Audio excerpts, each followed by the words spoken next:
ఏమండి ఇది ప్రతిదీ కూడా నాకు లైక్లు వచ్చినా రాకపోయినా నేను ఒకటే అనుకున్నాను, సమాజం కొద్దిగా మన వలంగా మారిద్దేమని. నేను ఒకటే చెప్తానండి, అన్నలో మీరు తాగుతారు, రోజుకు 1000 రూపాయలు సంపాదిస్తారు, తాగుతారు. కానీ నువ్వు తాగేసి వచ్చి ఇంటికాడ నీ భార్య బిడ్డలకి ఏం పెడతావు? నీ కుటుంబానికి ఏం చెప్తావు జవాబు? వాళ్ళు ఏమో పాపం మా నాన్న వస్తాడు ఏదో ఒకటి తీసుకొస్తాడని వాళ్ళు ఎదురు చూస్తూ ఉంటారు. నువ్వు తీరా 1000 రూపాయలు 500 వాళ్ళ మొహాన పడేస్తావు, 500 నువ్వు ఎంజాయ్ చేస్తావు. మరి భార్య పిల్లలు 500లో ఇంటద్దె కట్టాలి, ప్లస్ మళ్ళీ నీకు అన్నం చికెనో మటనో నీకు వండి పెట్టాలి. వాళ్ళ చదువుల విషయం ఏంటి? మనం ఎందుకు వెనక్కి మనం ఎప్పుడు మన కూలి బతికేనా? మనం నీకులాగా నీ బిడ్డలను అలా చూస్తావా? నీ బిడ్డల గురించి ఏం ఆలోచించవా? నీ తాగుడు, నీకు ఒక సిగరెటు తాగితేనేమో నేనంత మగవాడిని ఎవరు లేడు అనుకుంటావు. కానీ నీ బిడ్డలో నీ వెనక ఎంత నరకం అనిపిస్తారో తెలుసా? నువ్వు ఈ లోకంలో ఉన్నంత మటుకే తెలిసింది. నువ్వు చనిపోయినాక నీ బిడ్డలో నీ భార్య పిల్లలు ఎంత ఇబ్బంది పడతారో తెలుసా? నీకు ఏ పాలసీలు ఉండవు, ఎల్ఐసీలు ఉండవు, ఏమి ఉండవు. కానీ నీ భార్య పిల్లలు వాడు ఎగిరికి వెళ్ళి ఈడు ఎగిరికి వెళ్ళి అప్పు అడుక్కొని ఎంత బాధపడతారు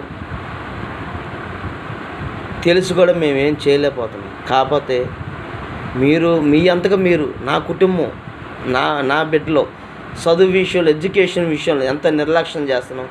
ఏ కాడికి నీకులాగా పాలేరులుగా పెడతావా నీ బిడ్డలని? ఆలోచించాను ఒకసారి తల్లిదండ్రులు.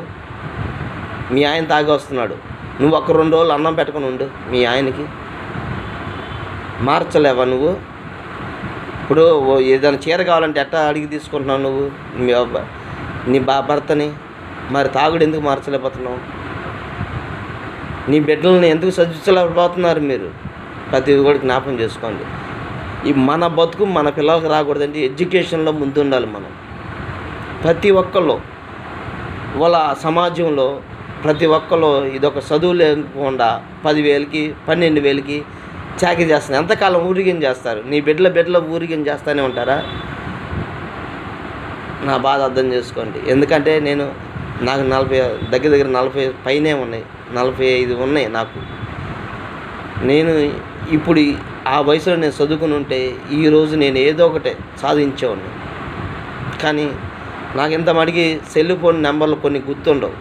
ఈ వీడియోలు ఎట్లా చేస్తున్నారంటారా? ఎవరో 10 రోజులు నేర్చుకున్నాను ఈ వీడియోలు ఎలా చేయాలనేది ఫోన్లో. అది మీరు అర్థం చేసుకోండి. ప్రతి ఒక్కరు తల్లిదండ్రులు తాగుబోతనంలో మారండి కొద్దిగైనా. మన కుటుంబం, మన జీవితం, మన బిడ్డలో. లోకం గురించి మనకొద్దు. లోకంలో పెంచితే బిడ్డలో నాశనం అయిపోతారు. ఆ తర్వాత అది చూసి నువ్వే ఏడవాల్సి వస్తుంది. లోకంలో పెరిగిన బిడ్డలు ఎట్లా నాశనం అయిపోతున్నారు. అందుకని ఆలోచించుకొని ముందు నీ ప్రవర్తన మార్చి నీ బిడ్డలను మార్చు. ముందు నేను మార్చుకున్నాక మీకు చెప్తున్నాను.